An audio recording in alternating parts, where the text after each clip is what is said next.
Welcome to SKYWARD Oracle. Today we talk about the past of Aquaman, how this guy became this guy. King of the Seven Seas first appeared in the early 1940s as a secondary character in the More Fun comics, moving to the Adventure comics in 1946. Aquaman's first sidekicks were sea creatures like Ark the Seal in the 1940s, and Topo, the Octopus in 1956. Huge was known as the Golden Age of comics, and Aquaman never got his comic book until the Silver Age. Now Aquaman got rid of his pet and got not only one teenager sidekick, but two. Yeah, things are getting better, told Arthur Curry. Anyway, Aquagirl had many alter egos, just like Robin from Batman, but Aqualad were always Garth, an adopted boy with great abilities that one day lost the confidence in his mentor and became the new and more mature hero, Tempest. He even joined the New Titans later. Well, wait. This looks familiar, doesn't it? Batman and Nightwing. Probably just coincidence. Continuing with Aquaman. He appeared in the front of a comic book only after 20 years, when he was in the front of the Brave and the Bold number 28, and the Justice League was created in 1996. 2 years later, he finally got his first comic book called Aquaman, or later Aquaman Volume 1. Today it's around the Volume 8. Through many stories, Aquaman was more like a god than any other human being.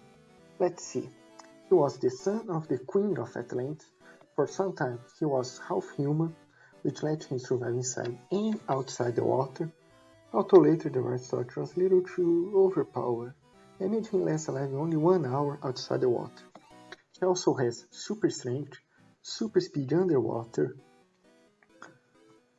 psychic powers like telepathy with every single sea creature, which means he can control since goldfish to giant rays or even krakens to destroy everything in the world. Have I told you that he's king of 70% of the world? Aquaman used to be so badass because he has a great storyline behind. He was banned from Atlantis, the curse of Kordax, and taken as prisoner because he was blonde. That's where his iconic outfit comes from. And had to fight to claim what was his right, the Atlantis throne. He is also married with a superheroine that is also a queen called Mera, and has a baby for her, Arthur Jr., or Aquababy. Oh, how cute he is. Oh, look at him. Oh, anyway, guess what happened? His son was killed by the Black Mants. His wife got crazy and abandoned him because of their son's death. He also got trapped once with his left hand inside a pool of piranhas when Cherry Bead stole his ability to communicate with these creatures. Do you think it made him go insane? Well, yeah. Do you think he gave up after that? Of course not. He just put a harpoon in the place of his hand and kept fighting. Later, even against Lobo. A little bit badass, huh? Hell yeah! He fought Lobo, hand to hand. Or at least hand to hook. And he won. More. He conquered 5 Atlantids again all by himself.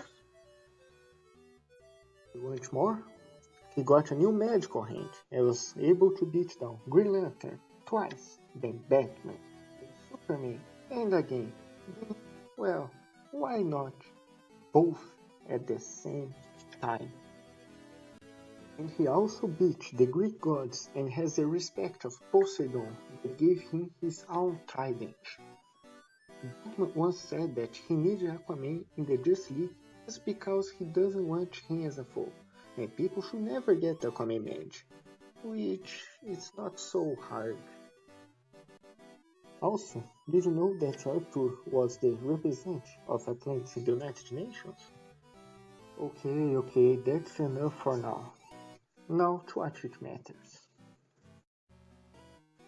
Being so powerful and having everything literally in his water hands, how did Aquaman came from this to this? Was back in 1973.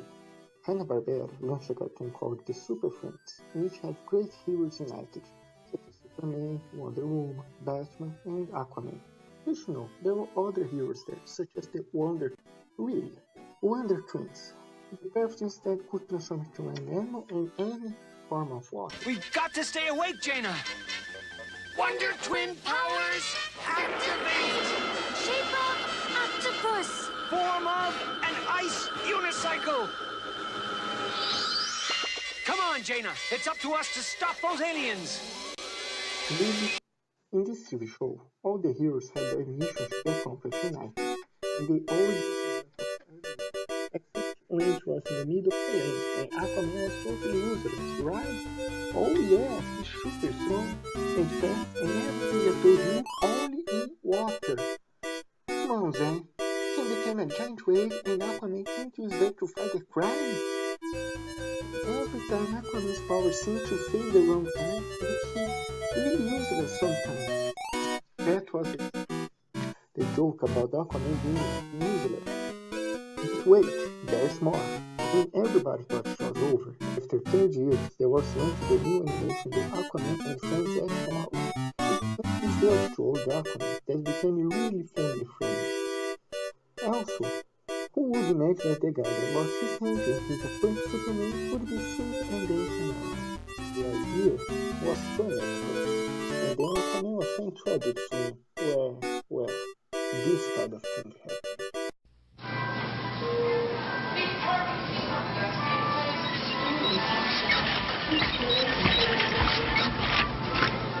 Great Neptune!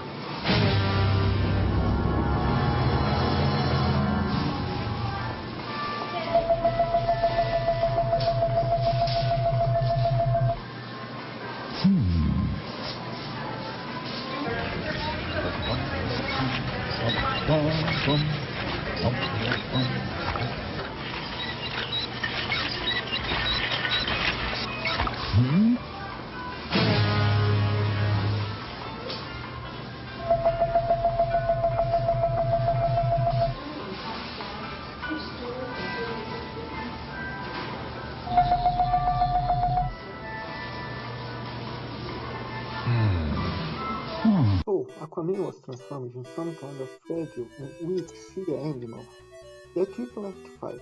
What at first was ironic when many people approached the hero became out of control, and one of the most powerful heroes in this form became the stupid-looking fish talker that we all know. It's only that old guy in orange clothes that used to be a powerful superhero that had no fear and fought for justice and kept the peace in the seven seas as truly king of Atlantis. What the? Well, anyway, that was how Aquaman came from a badass superhero to become a stupid one. If you enjoyed this video, smash that like button and hit the subscribe now. Thanks everybody, see ya in the next video.